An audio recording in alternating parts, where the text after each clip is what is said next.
Kaladi. Welcome back to today's afternoon session on the topic Behavioral Biases and Nudges in Daily Life, a bibliometric approach. We are fortunate to have Dr. Vineet K. Menon as the expert for this session. Dr. Vineet is currently working as Assistant Professor in Government College Tripunithura and Research Gate in Mahatma Gandhi University, Kottayam. He has held various academic positions in the institutions and universities. He has several national and international publications. He is well known for his expertise in the field of finance and investment. We are indeed lucky to have an eminent personality like Dr. Vineet K. Menon. On behalf of Department of Commerce, Sri Shankara College, and the participants present here, with great pleasure, I welcome you, sir. Thank you. Sir, please. So let me share my screen.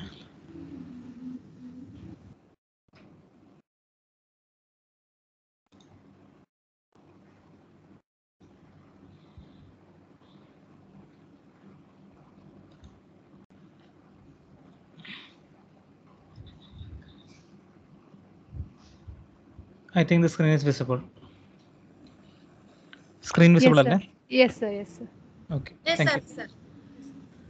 So at the outset, I thank the organizers for this opportunity to be part of an elite FTP program organized under UGC Stride by Mahatma Gandhi University in association with Sri Shankara College, Kaladi.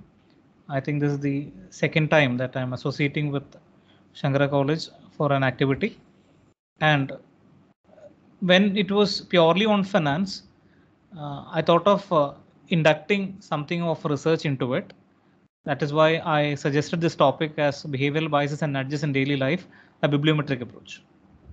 Why? Because already behavioral biases and even of course nudges is not part of the curriculum, but at least behavior biases are part of the curriculum for postgraduate studies in commerce under the Mahatma Gandhi University. So at least a good number of people have started learning about it and discussing about it. Students are also doing projects on that. I'm happy to see that. So from 2017 onwards, the concentration of research into the behavioral biases and nudges have been increased, especially even in Indian conditions. Why? Because in 2017, Richard Taylor was awarded the coveted Nobel Prize for his contributions into the theory of nudges. So that is where we also properly believe that there is something beautiful to happen as a nudge in life. Marketers also find it highly useful. And it is not just a finance topic or economics topic. It is a highly complicated, multidisciplinary area. And that is why it attracts a lot of research interest. And when we talk about our subjects in general, when it goes into global, there is nothing called commerce. So we are not supposed to build walls in between ourselves to confine our knowledge into commerce. Knowledge is always multidisciplinary. So with this introduction, with thanks to the organizers, let me start discussing on the topic.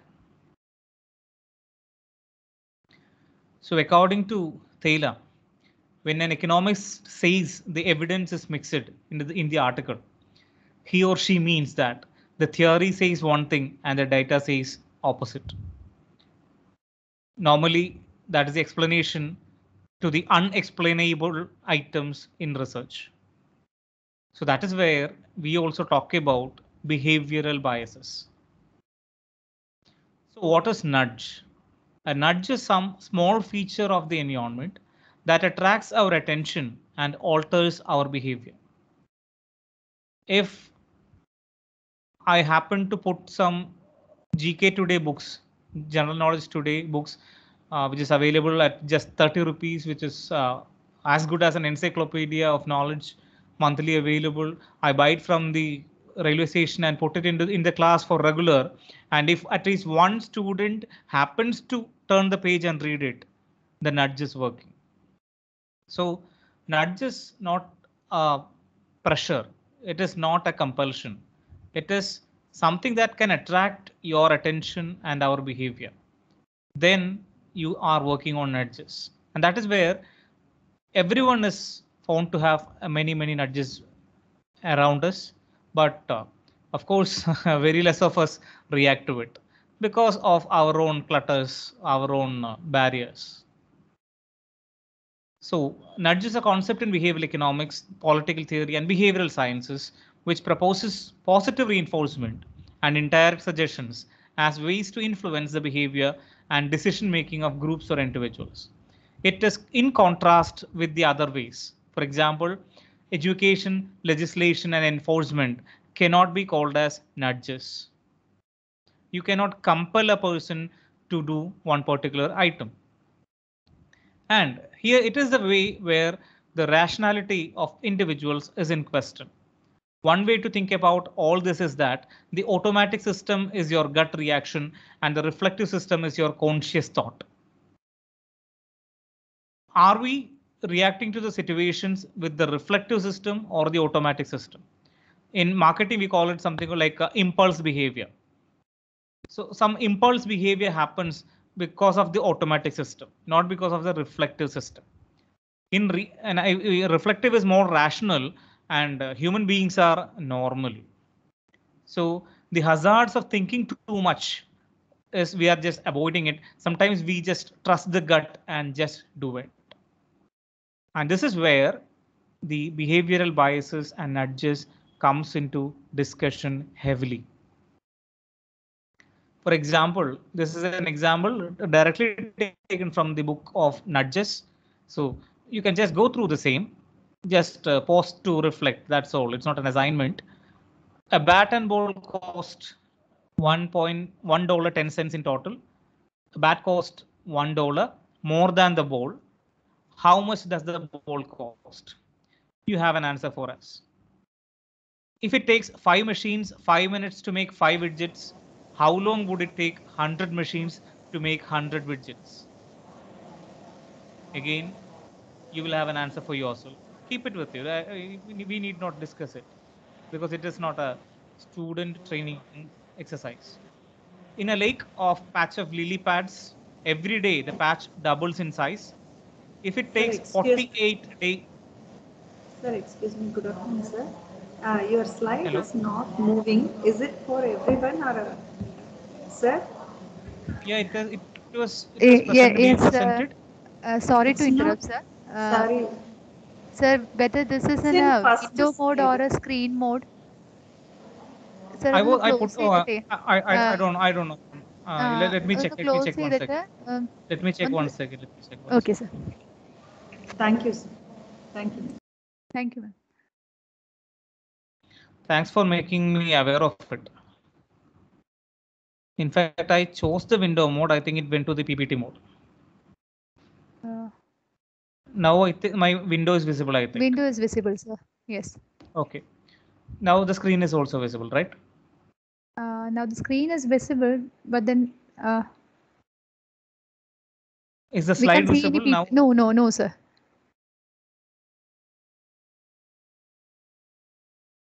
Again, there's a problem. Let me check once again. Once we share the content, please choose the screen mode. That is better, sir. Yeah, that's what I did, but I don't know what happened. I think now it is okay. Yes, sir. I think now it's okay. Yes, absolutely fine, sir. Yeah, okay, fine. Thank you. And I'm sorry for the inconvenience. So, as I told, a bat and ball cost $1.10 in total. A bat cost $1 more than the ball. The ball cost can be estimated. Basically, you have an estimate for you. I mean, you should not be reflective on this thinking. You should be impulse on that. We want only the automatic route decisions. If it takes 5 machines, 5 minutes to make 5 widgets, how long it would take for 100 machines to make 100? Again, you have an answer. In a lake, there is a patch of lily pads. Every day, the patch doubles in size. And if it takes 48 days of the patch to cover the entire lake, how long would it take for the patch to cover half of it? Again, you have an automatic answer and you have a reflective answer. We look for the automatic answers. So what the most common answers are 10 cents, 100 minutes and 24 days, basically. If you have a different answer, you are not using the automatic system, you are using the reflective system, that's all. Your reflective system is stronger, that's all. And the correct answers are 5 cents, 5 minutes and 47 days. So this gap between the automatic decision and the reflective decision is making the cause of influence into these behavioral biases and the scope for introduction. So basically, we are normal. To quote from Dr. Kanu Jain of Delhi University, whose lectures are available in that ARPIT program, annual refresher program in teaching, as well as YouTube videos. We have communicated on this topic, and we say we are normal. We are not rational. See, the rational make an important decision without checking with reflective systems if they have time, but they will not take a decision without checking with the reflective systems. But we do make decisions.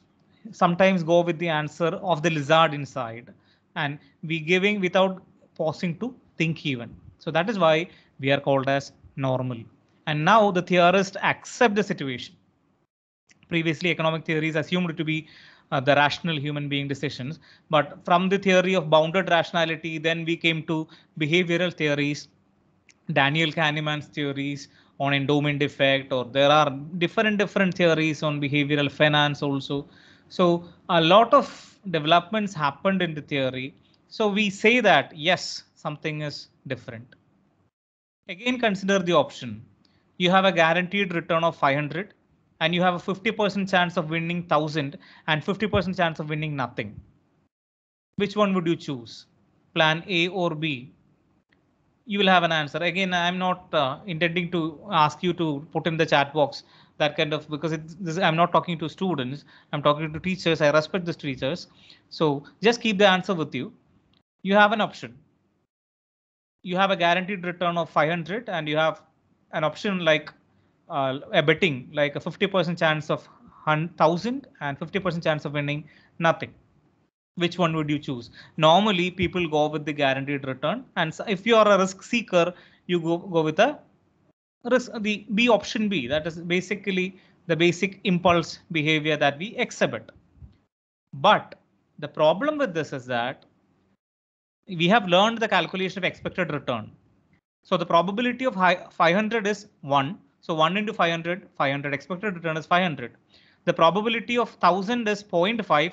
So 0.5 into 1000 plus 0.5 into 0, which will give you the expected return of plan B also 500. So when the expected return is the same, still you are different in your decisions. So it makes call for behavioral biases. I'm quoting the biases from the book Nudge itself. I'm not listing the whole list of total biases, but just touching on that because my job is not to teach the biases. My job is to teach bibliometric analysis. So the major biases we come across, number one is always anchoring. We are anchored into different thought points, different referral points. In marketing, sometimes it was called as reference effect, price reference effect, etc. So in behavioral economics or biases, they call it as anchoring effect.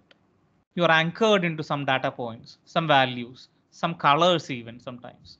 So psychologically, you are having some decision issues regarding in this particular case. Second, availability bias, which is something similar to bounded rationality. Your options are confined within the scope. You are not actually getting into the vast area. The representative bias, the optimism as well as the overconfidence bias with which a lot of people get into investment opportunities and fall prey for frauds, including multi-level marketing. So we always believe that every offer is true. So it is an optimism and overconfidence bias, and that is where the marketers take the advantage. The gains and losses theories falls into that. And there is again a problem with the most important bias problem with the status quo bias. I would say a lot of teachers who do not really think about their career advancements, then the status quo bias works a lot. Then the framing effect happens, the temptation and mindless choosing happens, mental accounting bias happens. For example, hello, hello, hello. Yes, sir, you are audible, sir. But there was another noise was interrupting. That's We why. have muted it, sir. Okay. So the mental accounting bias also happen. For assume that so to quote from a Facebook post of Mr. Manoj, assume that you are a Mohanlal fan and you book a ticket for 100. During the bus journey to that ticket, that theater, you lost the ticket. Then again you have to pay another 100 for the situation. Second case, again you are a Mohanlal fan, you are going for this movie. At that place, the 100 rupee ticket is only available for 200. The actual the valuation happens is actually 200. The explicit cost is both ways 200, but your decision will be different because of the mental accounting. The money spent in digital platforms is not mentally accounted, and that is where people now really promote Google Pay and other digital payment apps in even the smallest level of shops. People are ignorant on the spending habit. When you pay it out of your pocket, counting the money, you really know how much is spent. I'm not talking about those very limited people who don't even bother the spending habit and they have sufficient income, but I'm talking about the common man. The common man's mental accounting works when they pay the real cash and when they pay the digital cash, the mental accounting works with real cash. The digital cash, they are no, it is not recording or not being recorded in the brain cells. It is not my finding. The researchers are saying the same. So it is a great opportunity for researchers, teachers, and students to study about mental accounting bias existence or and whether they then also they do they have a proper budgeting patterns. In fact, we should think of ourselves. We know that our salaries are credited to our bank accounts. How many of us really truly check our bank accounts and the clear do really track the real amount being credited? So the issue is not very simple. Again, the most famous behavioral bias, the herd effect, following the crowd, the spotlight effect, following the attention. So we are all part of these things. So how can these things be used in a good way? And that is where nudges are playing the way in daily life. So what is nudge? Nudges and incentives, understanding the mappings, defaults, giving feedback, expecting some errors for structured complex choices. So this is how Richard Thaler and Sunstein in their book define nudge. And even though Sunstein was part of the book, he was not given the Nobel Prize. I really wonder why. And that is why maybe the Thaler alone is known as the father of behavioral economics. And there are a great lot of nudges available from the book. Please read the book. If a commerce and economics teacher should read the book on nudges because it's a very old nowadays. Considering the time of publication, now it is very old. So you should read the theory. You should think of the applications, and then only we can understand. Yes, there are possibilities. And nudging, as I said, it is just what you say, normally just pushing people to do something. So if you just nudge on the shoulder of somebody else with a double nudge, it will not be nudges. It should be for a positive, favorable action and not just doing something. Again, to get attention, you will nudge your spouse or your friend or your partner. But again, if you do like this, can it be called as nudges? Never. So nudge is something different. Again, there are people coming to you to ask for charity functions, donations, etc. And they just this is charity. They say it 10 times. Again, is it a nudge? Again, if you concentrate more on that, not really nudge. And but you know that the crowdfunding platforms happening, the organized forms are there, the unorganized forms are there, and so-called nanmavarams are there. Uh, we know that something is happening in the society. So some things which are happening for itself is nudge. If it is a compulsion, it is never a nudge. So how can be creative nudging to influence behavior? It should be fun, no compulsions. So sometimes when I compel my students to participate in events, they feel that I'm sorry to use Malayalam. സാറെന്തിനെങ്കിൽ ഇത്രയും ധൃതി പിടിക്കണവോ എന്ന് ചിന്തിക്കുന്ന കുട്ടികളെ കണ്ടിട്ടുണ്ട് because they feel that I'm forcing them to do something which is unwanted. But I'm glad to say that my student presented a paper yesterday at an international conference at DIST Angamali, and today during the best paper evaluation we got a special mention. It was her first paper. So the nudge worked. The student is happy. I am also happy because it's also my paper. So make it fun for them. Make it not a, I say always say, never a compulsion. Make it easy for them. Assist them. You should be available for them. But again, the problem is that they should be feeling happy to take help of you. If they feel to keep away from you, again, nudging will never work. And we should be letting them to be there at their places.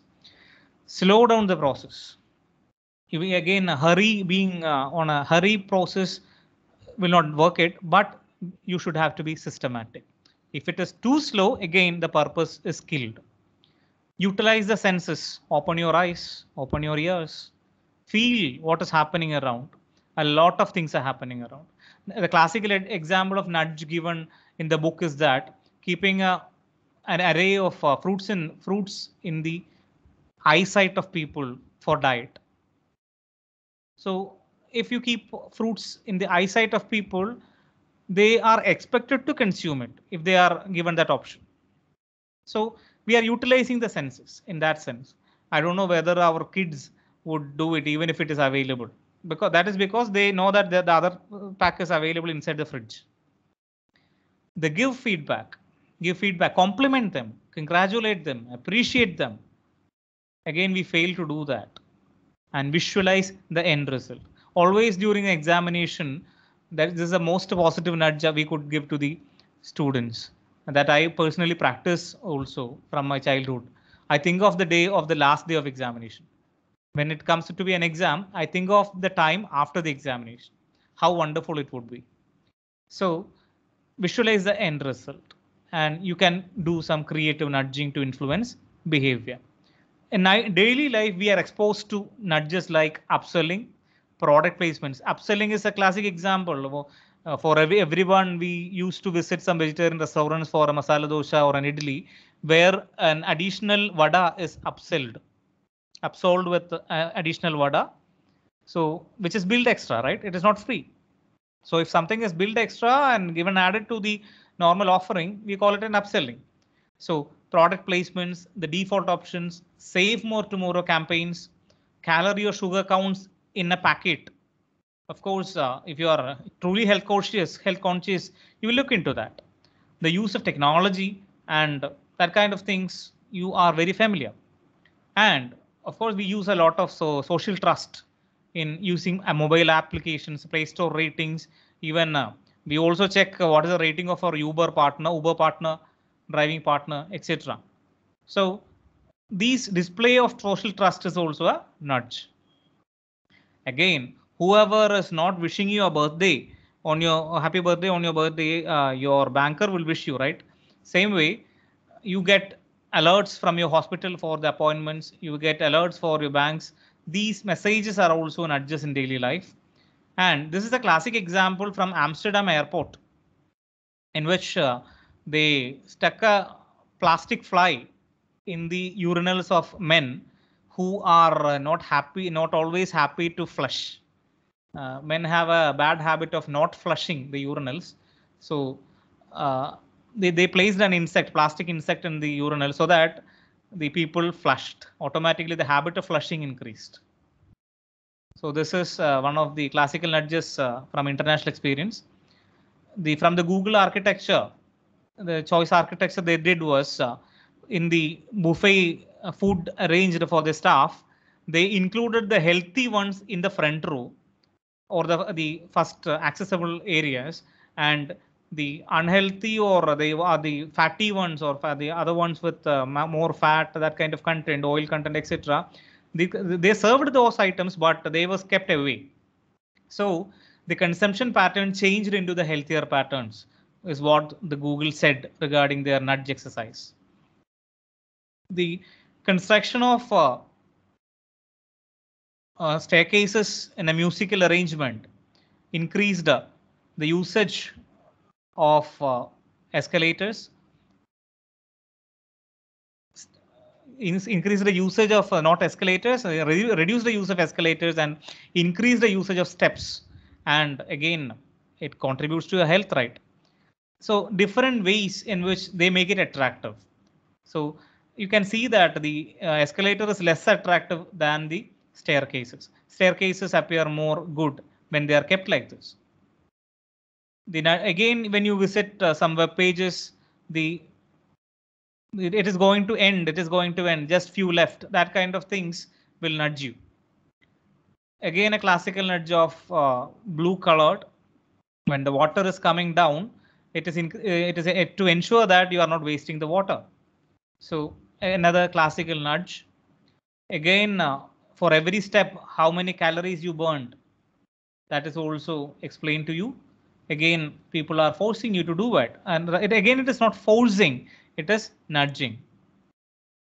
Again, you can walk or stand. The symbols are there. It is nudge. These are instructions. These are not rules. These are not rules. These are only nudges. Again, you are reminded that there are stairs when you approach an escalator. Again, saying no to plastic bags, a classic nudge. Saying no to unconventional energy. I mean, increased energy consumption increases CO2. So again, a nudge. One more classical nudge, which we did, a BCom project was done last year like this. We just asked this people whether they truly influenced by these kind of nudges. That is whether do they take the recommended plan or their choice. For example, you go for Airtel recharge. Suppose you go for 249, they will suggest 299 is better. So whether you take it or you stick with the 249, that kind of questions can assess the influence of nudges. Numerical anchors are also working with people. Again, it's an anchoring bias. Again, the removal of social media tags increased the purchase intentions. This is an example from the e-commerce platform. So the visual web optimizing also creates, because when there is add to wish list button is there instead of a Facebook share, so the add to wish list button was clicked more. So again, coming to the nudges in daily life, you can encourage people to both share and convert using competition. That is the games, etc. Of course, we get into addiction also. We have a lot of students, a lot of kids getting addicted to even the recent music bans. Of course, the nudging has creating a lot of problems, but you have to manage it. And in basic nudge, the insurance payment protection is a commercial nudge. Do we need insurance is a classical question. Yes, but are we truly insured? We are not sure. For example, as per the human life value expectations, if your annual income is say 12 lakhs, that is an average salary of 1 lakh, 12 lakh is your annual income, you are expected to have a life cover of 1 crore 20 lakhs. So even the so-called educated, professionally qualified, dignified professors might not have sufficient insurance protection. So nudges are required. Nudges are required. Proper education in that part is required. And as I said, nudge is not education. So again, how can you improve it? You have to encourage people to get their attention into the advantages of insurance, even those classic insurance policies which has only which do not have a survival benefit. There are other, but it has a very lesser premium. When the survival benefit is not there, the premium is very, very less, provided the candidate is not risky. We know that. So such an understanding, such a good insurance advisor can only nudge a person, not a normal person. Those people, those insurance advisors who look for only what you say, the investment part of insurance cannot really true that. Then second is special offers, the pushy salespeople. Even the local classic examples of salespeople, you can say that you enter into a shop, you buy one thing, and the shopkeeper or the salesman should ask what next or what else. If they ask, shall I bill it? It is not a nudge. So classical example I always say to my student is that the local bakery, the Royal Bakers at Tripunithura, they always ask what next, or what else. They don't ask, can I bill it? They don't ask that question. So the pushy salespeople is a classic example of nudge, and special offers for mortgage deals given by the bankers can also be called as commercial nudges. Again, they are not forcing you, they are not pushing you. Let's evaluate what is happening with the nudges in our daily life. There is a difference between nudging a certain behavior and compelling a choice. A good nudge may be considered to be one when there is transparency. No information is hidden. You know that there is no hidden cost, there is no other options, there is no hidden options. You know that yes, this is an option, this is not a compulsion. Choice is retained. You are not compelled to do that. The good reason, and you have a good reason to believe that the nudge is warranted. For example, if you are not smoking, your better health is warranted like that. But we know that quitting smoking is good to prevent cancer, but it might not prevent death. But we know that the other risks.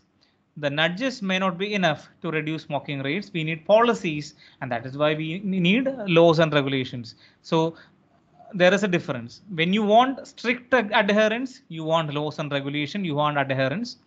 But for other things, you need nudges. For a change in behavior, for a structural change in behavior, you need nudges. For researchers, for students, let us do a project on like this. The Mindspace framework by Dolan in nudges. You can talk about the messenger who communicates the information to us, the incentives on that, the norms on that, the defaults, the salience, the priming, the effect, the commitments, the ego. Of course, the most important factor which prevents the influence of nudges is ego. Ego is as good as you go. You are going somewhere else. And what happens with that? You can research on that. You can also use a theory of planned behavior, for which that was our topic yesterday presented, the theory of planned behavior approach towards socially responsible investing. So you can have the theory of planned behavior also, wherein you evaluate attitude, subjective norms, and perceived behavioral control on the behavioral intentions. So please look for more and more research opportunities in these behavioral biases and nudges like this. Then again, nudges in daily life, Sunstein has given some ideas like default rules, simplifications, use of social norms, increase ease of convenience, disclosures, warnings, graphics, pre-commitment strategies, reminders, eliciting implementation intentions, and informing people of the nature and consequences of their own past choices. Again, this will work provided the candidate is not having ego. For a person having sufficient ego, even explaining the past consequences might not work. So these are part of our daily life. We are to truly evaluate it, truly learn it. So how can we learn it as a researcher? Starting point, you can go for bibliometric analysis. Why should you go for bibliometric analysis? Because it is one of those emerging areas or one of those adopted areas of social science research. Because when I was asking for help to collect bibliometric files from a library, So the librarian asked me, why are you commerce people getting into this area? This is our area. It is something like that Kochu TV advertisement. This is our area. So library science person was telling that yes, it is their area. But I said, so this is how commerce has grown. Commerce has always adapted or adopted principles and the practices from other disciplines, and that is how we grew, and not by closing our doors. So I always remind people, at least students, I can only correct students, that commerce is not a closed door, it's an open door. So we accept more and more subjects. So bibliometrics is also accepted nowadays. We have a lot of bibliometric analysis papers. So even I don't have a good paper to show you. I have only preliminary papers, but still I will show you, I will give you sample sets to work on. I will what I'm going to do now is not now. I will be giving in the WhatsApp group. I will be giving you a sample file to work on from Scopus, with which you can practice for your own.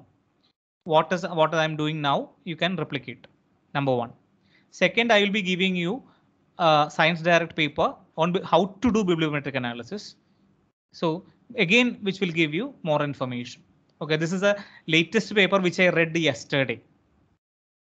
So I have been reading about bibliometrics for last couple of years. Thanks to COVID, that is how I could learn this article from this process from an IIT professor. So through online. So again, I'm just sharing that information to you. So first, why we do is to gain a one-stop overview. What is happening in a particular topic or a particular area? You can also identify knowledge gaps. You can derive novel ideas for investigation, and you can also position their intended contribution to the field. This is the growth of bibliometric papers happening in the Scopus and Web of Science area. As you can see, it is a tremendous growth. And a lot of journals accept the publication of these papers also, which is a great sign, which is truly a great sign. Please bear with me. I have not published a single paper in Scopus. I'm yet to write a good paper for myself. I'm a beginner. So that is why I thanked the organizers for this opportunity. But I would like to share this information to you because this is the process. How can you do that? And I would be happy if somebody of this, the participant of this workshop publishes a bibliometric paper before me. I would be more happy. So let's go with it. So there are different types of reviews happening around. Majorly, you have three kind of it: the bibliometric analysis, the meta-analysis, and the systematic literature reviews. This is highly useful for researchers. And systematic literature review is not just doing a review systematically. It is not. In SLRs, you will have a very less number of data set. I mean, number of papers. You are not going to review a lot of papers. We will have a selection criteria, exclusion as well as inclusion criteria. Based on that, you will limit your sources and you have a qualitative analysis of your data. Only qualitative analysis. But when it comes to meta-analysis, you go for quantitative evaluation. So softwares like NVivo, etc., you can use it for meta-analysis. I'm also in the learning path of it. But provided, again, the problem is that the small but adequate data set is required in a common frame. That is, for example, if you intended to do a chi-square test, you need such papers which has used data sets which can be replicated for a chi-square test. Or if you are using correlation, similar measurement should be there. So only when a common methodology is used by different authors, you can put it into meta-analysis. But for SLR, methodology can be different. And what happens with bibliometric analysis, it is a very broad area. You are having a large data set. From a large data set, you have quantitative as well as qualitative evaluations. Let us see how it is done. These are the main techniques. I will be giving you this information. You can also take screenshots, but I will be giving you this full paper. I'm not keeping these things with me. I'm always happy with sharing the content. So because it is never mine. So bibliometric analysis, the main techniques are performance analysis, science mapping, enrichment techniques like network analysis. Network analysis is again a very high-end practice. Let it be there. We talk about performance analysis. In performance analysis, we go for publication-related matrices like total publications, contributing authors, etc. Citation-related metrics are also done like total citations, average citations, etc. The collaboration index, the H index, the G index, the I index, I10, I100, I200, etc. Again, there can be people who have doubts regarding the indices. If there can be, I'm not saying that everyone is unaware. There can be one or two who is not aware. They can just text me and I can give you a WhatsApp me and I can give you the YouTube link of class as part of our research orientation series, which completely explains the different indices. So then we come to citation analysis, co-citation analysis, group coupling, co-word analysis, word cloud analysis, etc. And out of which, for visualization purpose, you can use bibliometrics in R package, and that is what I'm going to illustrate now. What is the procedure of bibliometric analysis? Number one, define the aims and scope. Suppose you want to evaluate the items in endowment defect.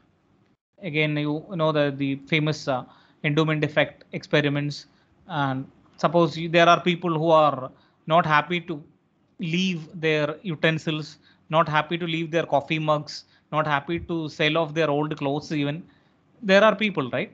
So we found to say that they have a larger endowment defect. The same thing happened with some stocks. Some investors are not ready to willing to disposition themselves from the stock. They are not okay to sell it off. Even they know that holding it is not good. So endowment effect applications in behavioral finance is also very high. So I want to check that. Choose the techniques. Which technique I want to use?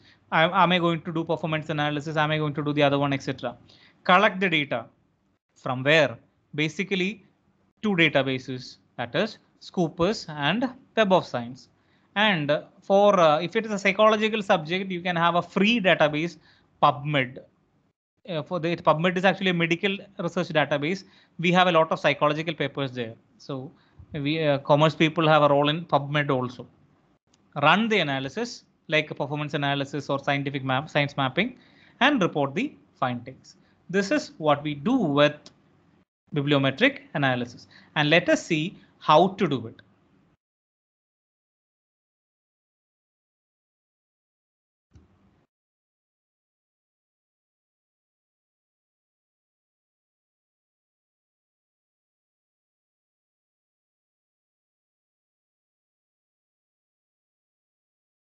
I'm not able to view it fully. That is why I'm just putting this way, because my command is there. Okay. From Scopus, I go to Scopus database. For this purpose, you need a Scopus login ID. So approach your friends. If you don't have an access, if you don't have access to libraries like QSAT, IAM, approach your friends. That is my method. Approach your friends and you can do that. This is an example of a search. I am just going to search.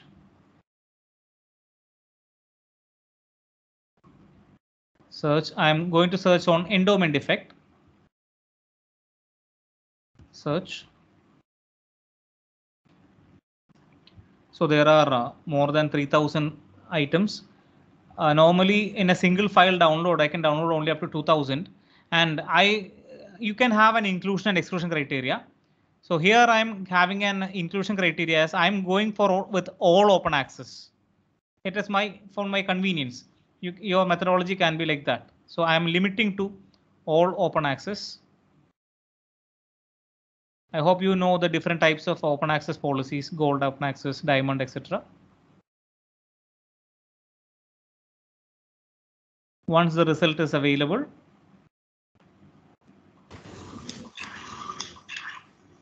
The result is coming. Yes. Now I am going to download it as a BibTeX file. So BibTeX export. It would be a BibTeX file which is called as a bibliometric file, text file, .bib. It will be downloaded as .bib.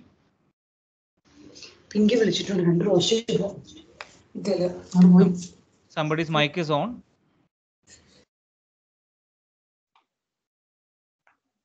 So for that purpose, again, we require the RStudio. I hope the researchers are already familiar with RStudio. If not, get familiar to it. Download your RStudio from the website and install it. Once you download and install RStudio, the first command is library bibliometrics. Library bibliometrics. This is the first command. So I'm using BiblioShiny. My software is called as BiblioShiny. It is from Bibliometrics. So thanks to them. That is why the thanks is explained through the citations in the paper. So if I am writing a paper, I am supposed to cite it also. But in this only if you are using this software. But if you are not using the software, not okay, no problem. I will show you another method of not using the software. Even without using BiblioShiny, you can do some bibliometrics. I'm analyzing the search results here. Scopus itself has its own data. Since I am on a video conference, it will take some time to display. So please understand that. So you can see the trend in publication, the documents per year. Endowment effect papers are not much after 2018. You can see the trend. So did it end or is it a new beginning? We have to verify. So like this, you can check what is happening with your research area. Is it dying? You can check. Then other charts are also there. The documents per author by source, per year source, per author also there. Who are all the most important authors? Which are all the most important affiliations? Which are all the countries or territories from which these articles are coming? What are the document types and what are the subject areas? Some areas India will not be in the picture. In endowment effect, India is not in the picture in open access. If I change the keywords, sometimes it might come back. Because from India, the full open access or diamond open access publications are not much.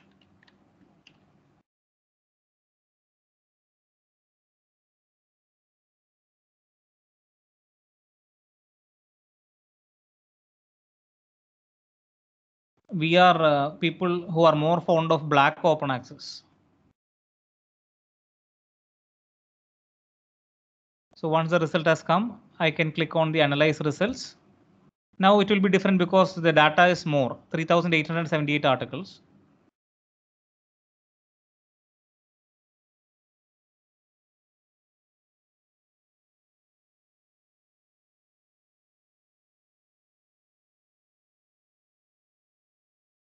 Again, publication status is the same. As you can see in 2020, 342, 379 and 11. That's it. It's growing, but not as growing as it did in this phase. From this phase, it is not growing that much.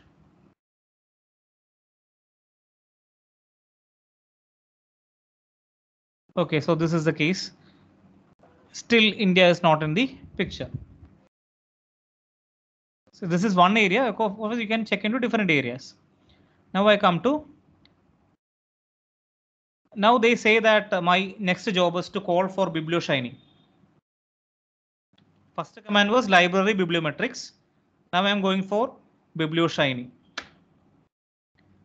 A browser window will open now. It will take some time. It uses a good amount of RAM. Since I'm on a video conference, it might take some time. And that is why I loaded the bibliometries earlier. Otherwise, it will take again more time.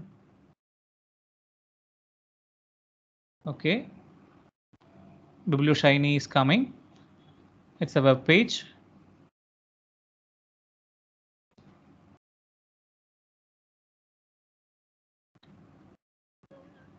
since I am on a, as I said, on a video conference, there are all possibilities of runtime errors. So if there are errors, I will give you a data set which I already had worked earlier. So that you can practice. Now I'm going to practice which we just searched. So we'll try whether it is working or not. If it is not working, I will give you a previous data set. Let it load. It takes some time.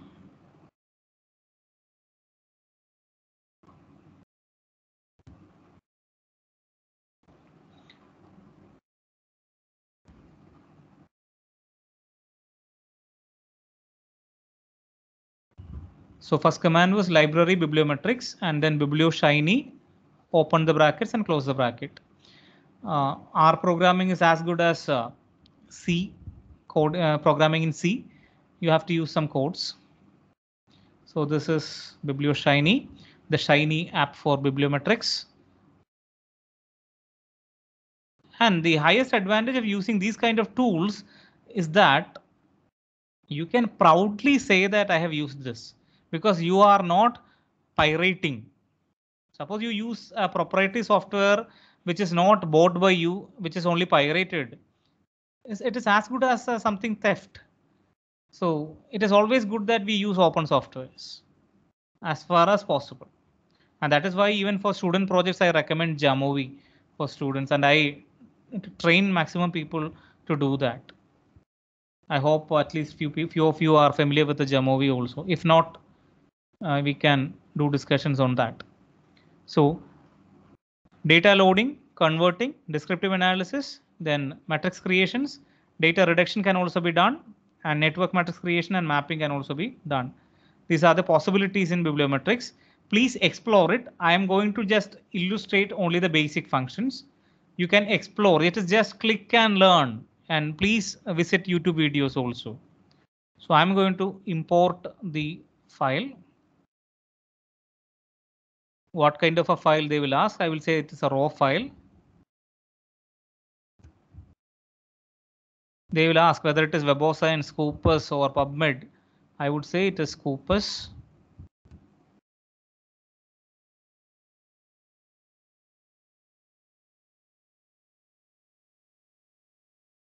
And from downloads, I have that file.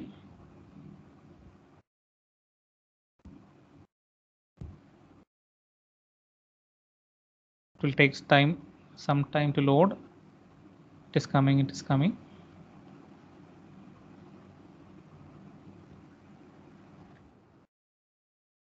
I will better type it. Scopus 9 is the file recently downloaded.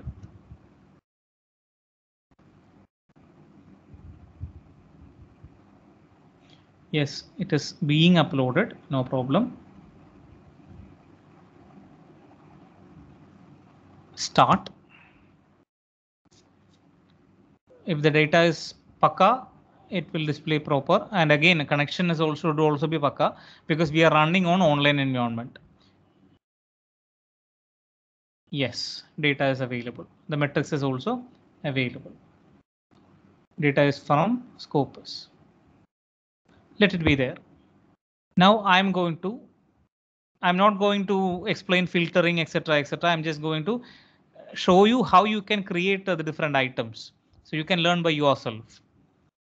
So I'm going to the main information. In such bibliometric papers, the first table normally will be the main information. So we have papers from 1908 to 2022 from 667 sources, 1269 documents with average years from publication is 7.32, average citation is 25, average citation per year per doc is 2, like references. So this table is normally reported in such papers. You can also report it, right? What is the annual scientific production? But this table was already there in Scopus also. But this will be different table, different kind of a chart. That's all. The chart format will be different. As you can see, the chart format is different. Annual scientific production. You can also download it as a table. You can download it into an Excel file, a PDF file, or you can take a print of it. You can download it as a CSV, that is comma separated file. Anything is possible. Sky is the limit that we say about these kind of things. Average citations per year. This is the average citations. Again, it is sometimes it is going up, sometimes it is not. The average trend is also displayed. The 3-field plot, sometimes it loads, sometimes it does not load. Let me try whether it is loading. It requires a lot of, yes, it is not loading because of some coding errors, maybe because of the network issue. Most relevant sources, which are all the most relevant sources in this particular area. The most important 20 sources will be listed in the chart. You can use this chart in the presentation. The Journal of Sustainability. It is one of my dream to have a paper in sustainability. Switzerland. Again, it's an ABDC list of journals. Most of the areas in which I work, the most important journal is sustainability, and that is why I dream of a paper in sustainability. So as one of those great journals, publish a lot of innovative areas, including our behavioral biases and nudges. You can also have a table. Sustainability has already 45 articles. Most locally cited sources.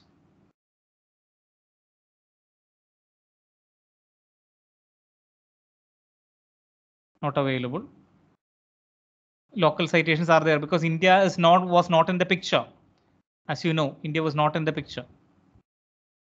Bradford law in clustering the sources. Again, the highest value is given for sustainability, which is too far away from PLOS 1, which is somewhat away from proceedings of the VLDB endowment, etc. So this is Bradford law. Please don't ask me what is Bradford law. Please refer library science textbooks for that. Because when somebody asks, oh, what is the Newton's law, we say that we are not law students.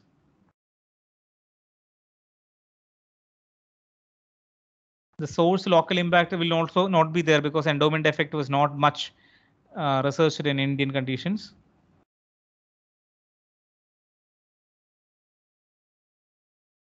Yes, fortunately it is there.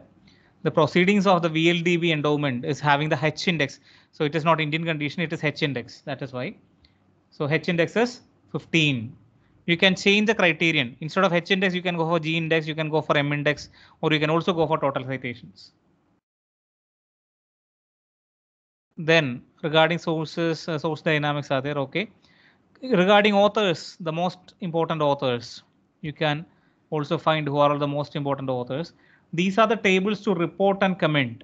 And you should also write comments about the most important contributions of these people. Not only just making that Bertram JF is the most important author. What are his contributions? What does he say in his 13 documents? What is his arguments? Is he developing a new model, newer models into the concept, or is he repeating what he already said? You can do that. Most locally cited authors, I said might not be there. Authors production over time. This is a time lag, which will give you a production who is an active author. As you can see, this Berman Jr. is an active author. He had his first paper in 1989, second work, 2 articles in 2011. He took a break of 12 years almost. Not just 12, I mean it is 20, right? 22, right? Then he's active for up to 2013. Again took a break. Then it came in 2021. Maybe he need not be the sole author. He can be a co-author. That is also a reason. Then there are recent authors, but they contributed more. 16 citations are there, 6 articles are there for Wang. So you can find these issues. So who is more active, who is getting more citations? These kind of issues can be found out. These charts are also interesting because we are not familiar to these charts. Again, there is a Lodkas law for this author productivity. For the source, there was Bradford law. For the author, there is Lodkas law. So this is how it is done. Table is also there. Proportion of authors, etc. whatever. And then we come to most relevant affiliations, which are all the universities or institutions which are, again, there is some error with the data. No, the data, there is some issue with the data, maybe the online data issue. So you might get it right when you try with a different database. Corresponding authors country. Again, so that field is having some error, maybe a reading error. Let me check with the other ones. Let me check whether the word cloud is happening. If it is not happening, I will open a new file.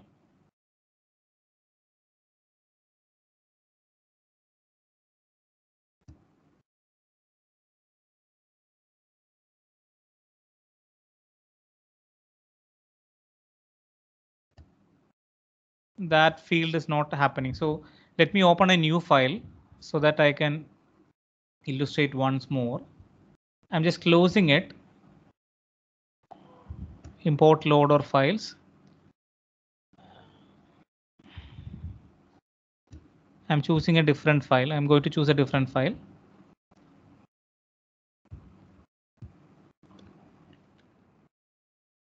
I think this file might work. These were files which I worked earlier for my papers.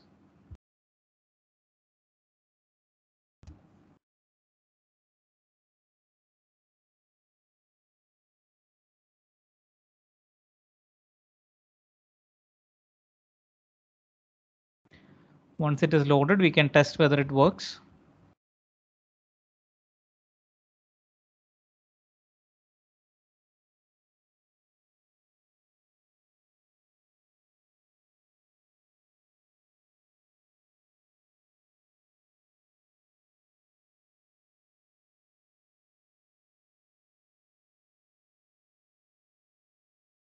As I always say, it takes a lot of time.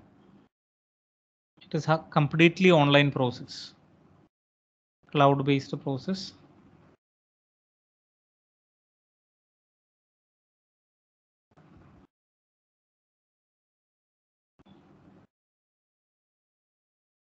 In fact, there are more to illustrate, like a conceptual structure, the intellectual structure, the social structure. So I need a data which works.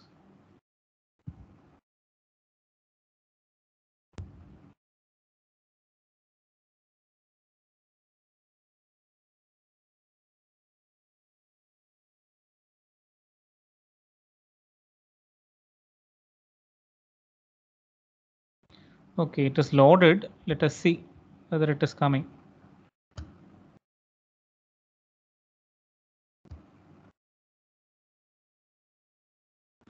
Yes. I think this was a file in a behavioral finance or something like that. So finance is the most important word repeated. The color and the size of the word is important. The most repeated. I mean, you are very familiar with the Mentimeter. So in a Mentimeter file, when you give some keywords, the most repeated keywords will be highlighted. The same thing. And you may ask me, are these things are important? Yes. Nowadays, we use in theses these kind of word clouds also to be reported along with the review process to ensure that the keywords and abstracts that you are using in the arguments are supported. So there are less used words like machine learning. China also repeated because the studies might have been used in China. 19 studies were in China. So you can leave it, but you can of course check that it is decision making, it is finance, and it is the human factor, it is the investment factor, etc. So these are important. You can also come to the most frequent words being used. That itself is finance is in this chart. Instead of a word cloud, this is a chart. That's all. Then you can have a tree map, which is again a different kind of presentation of this thing.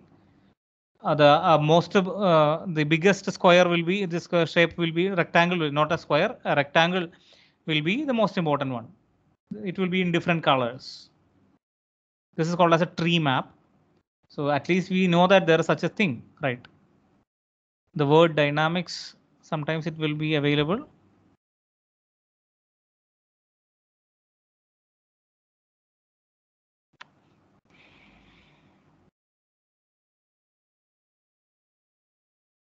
Yes. What is happening in the word growth? The finance is growing far above than others. The others are growing. The behavioral approach is also growing. The behavioral approach is also growing. So like that, you can know whether it is again, you can see that in 2021, it is not falling actually, because 2021 is only happening. We need 2 more months. There can be more articles, right? There can be. Of course, it is falling because it happened. The research happened to be lesser in this area in this year. Anyway, in 2021, it is lesser than 2020. That you can be very sure. But the hype in the behavioral research happened in 2019 is not there. There was a hype. You can see the hype. So this is how we can know the trend of the topic, of the keywords, etc. You can also use Google Trends for the trend also, right? I hope you are familiar with the Google Trends.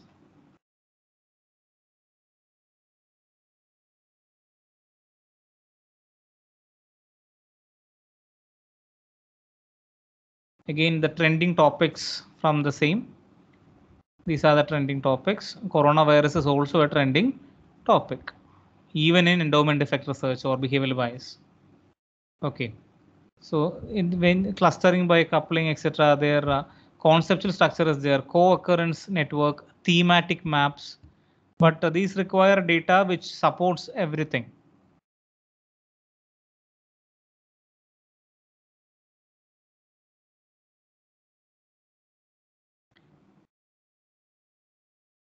The paper that I'm going to give you explains that what does all these things means, so that you can explain these charts. So again, the finance is a connection point with the other, right, the demographic features. With the other keywords out here, finance is a connection point. So you can interpret that, right? Decision making and finance and behavioral research are the connection points. These are more in work. This is how we establish what is happening in the research. The thematic map can also be done.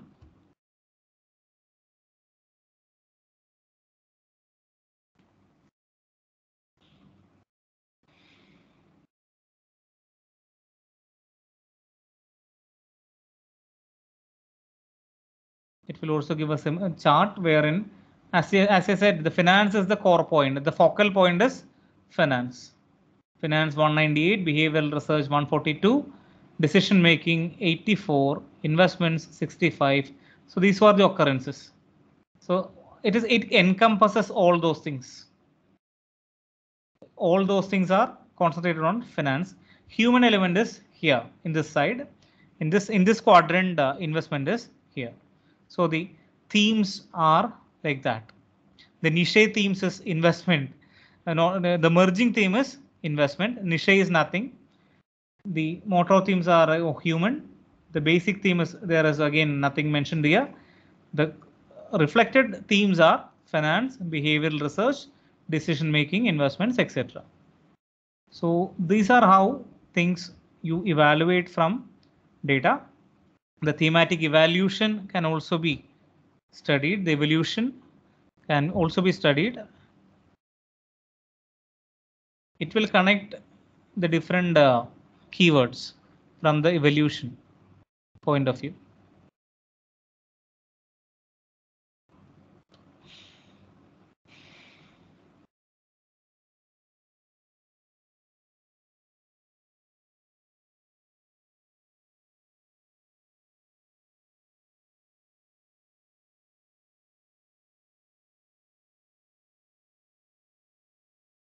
So from finance, you can connect it to economics. Again, finance in 2020 to 21. This is 1819. Human to human in 2029. This connection is there. To economics is there. So this is how. Again, this was a very small database. From 2018 on, this connection is only there. Longer slices are there. Time slices are there. So you can get into that. Longer time slices. The thematic evolutions or motto themes were finances in this fashion, in the slice 1. So like that you can evaluate. As I said, you should be learning what does this thing means, the theory of these things. Factorial analysis might work or might not work. because there are most contributing papers, most cited papers, words like cluster, etc.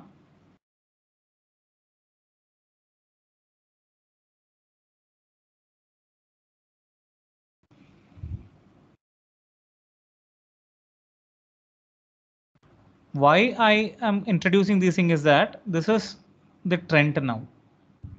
People are writing more and more of bibliometric papers, and a lot of workshops are also happening on how to write bibliometric papers.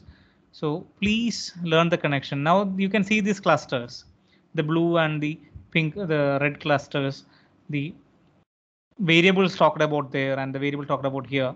So these are mostly demographic and these are mostly the conceptual items. So you can understand there is something happening. Topic dendrogram is also there, which we sometimes use in, I think this is familiar to you in the clusters, etc. The intellectual structure is also there, co-citation network, people citing together or citing against each other.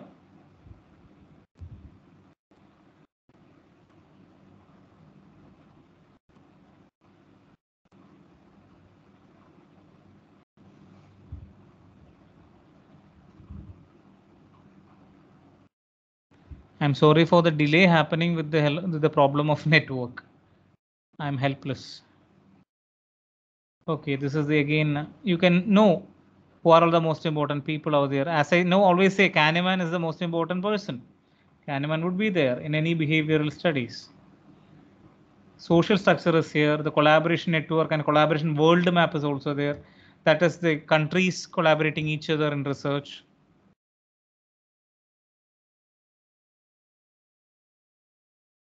The countries collaborating each other in research is also explained.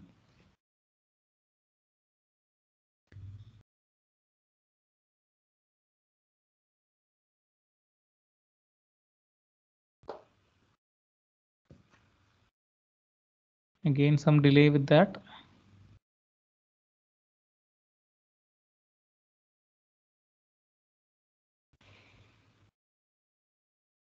Yes.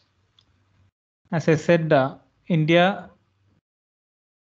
is not much in the scene, but now we are collaborating a lot nowadays. Small collaborative efforts are coming to Indian conditions also. The bluer we are, the better we are. So a lot of Indian authors are now collaborating with this research. So we hope we will have more research from India. And Indian contribution to the Scopus and Web of Science articles are also increasing now because the authorities have made it compulsory. Whether it is for good or bad, people have made it compulsory. It is not an urge, it is a compulsion. So this is how we can proceed with a bibliometric approach. And I will be sharing bibliometric papers as well as how to do bibliometric analysis in the WhatsApp group so that you can read and repeat. Okay. Thank you very much for your patient listening. I would be happy if I can clarify any of your queries.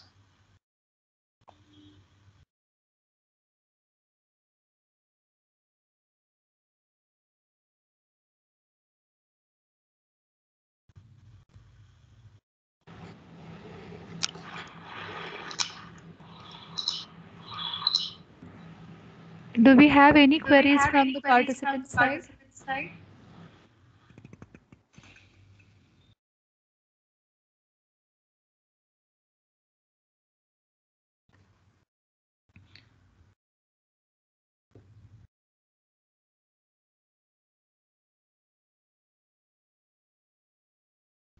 Sharanya miss.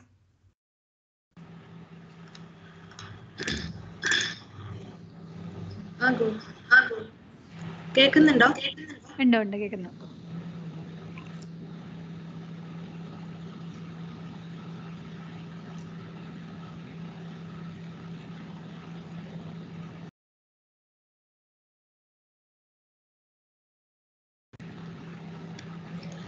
Now, let me give our sincere thanks to Dr. Vineet KM for making this session interesting and useful.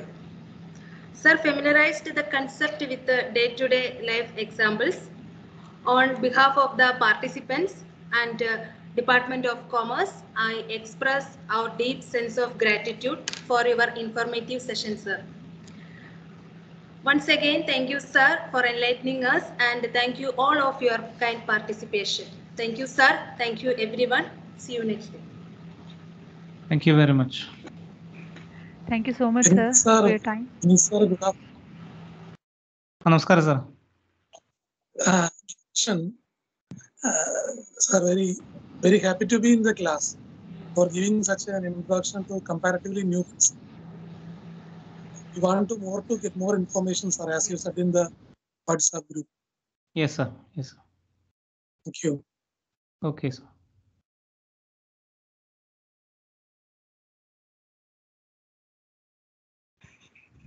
Thank you so much, sir. We need to learn ourselves to raise new questions, sir. Okay, this is a new area because we also started learning on recently, but we have to learn because it is highly useful. Thank you so much, sir, for your time. Okay, bye. Thank you, participants. We'll be having an assignment in this area, and this will be posted in the WhatsApp group today evening. Please come up with your answers, and Google Classroom link will be provided to post your answers, where you can post your assignments. So we'll be posting these assignments by evening in the WhatsApp group. Please do check it. Thank you so much. Feedback links will be provided here.